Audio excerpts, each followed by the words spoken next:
Moi! Vähän yli 100 vuotta sitten Suomi päätti hankkia kuninkaan.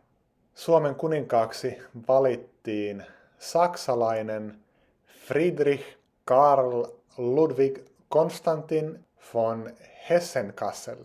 Hän oli Saksan keisarin Wilhelm toisen lanko, eli puolison veli. Nykyään monet suomalaisetkin vähän naureskelee tälle idealle.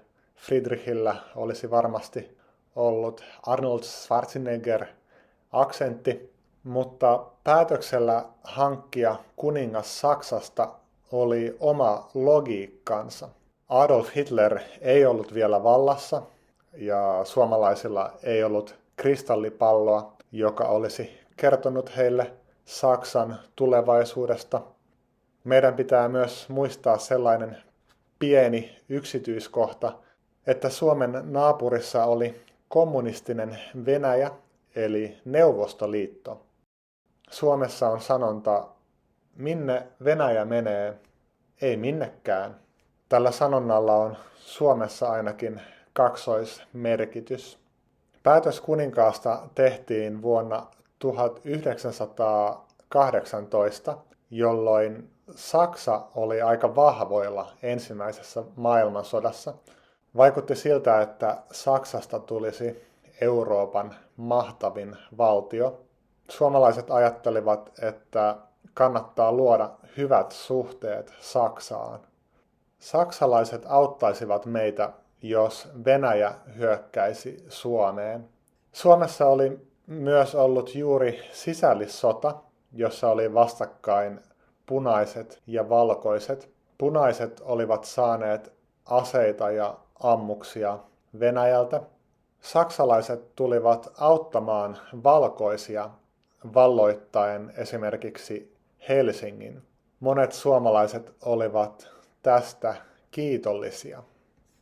Seuraavana vuonna 1919 Saksalla alkoi mennä kuitenkin huonommin sodassa, kun Eurooppaan virtasi paljon amerikkalaisia sotilaita. Lopulta Saksa hävisi sodan. Niinpä lähentyminen Saksaan ei näyttänyt enää niin hyödylliseltä. Lisäksi Saksan keisari luopui kruunusta ja Saksasta tuli tasavalta. Kuningas Friedrich ei koskaan käynyt Suomessa. Hänelle ehdittiin suunnitella kruunu, mutta sitä ei koskaan valmistettu. Friedrichin palatsiin ehdittiin hankkia huonekalut. Ne myytiin myöhemmin Stockmannin antiikkiosastolla. Kuningas sai Suomen opetusta, mutta kuulemma edistyi siinä huonosti. Siihen aikaan oli luultavasti käytössä aika huonot ja vanhanaikaiset kielenopetusmenetelmät. Ennen Friedrich Karlin valintaa Suomessa harkittiin myös muita kuningasehdokkaita.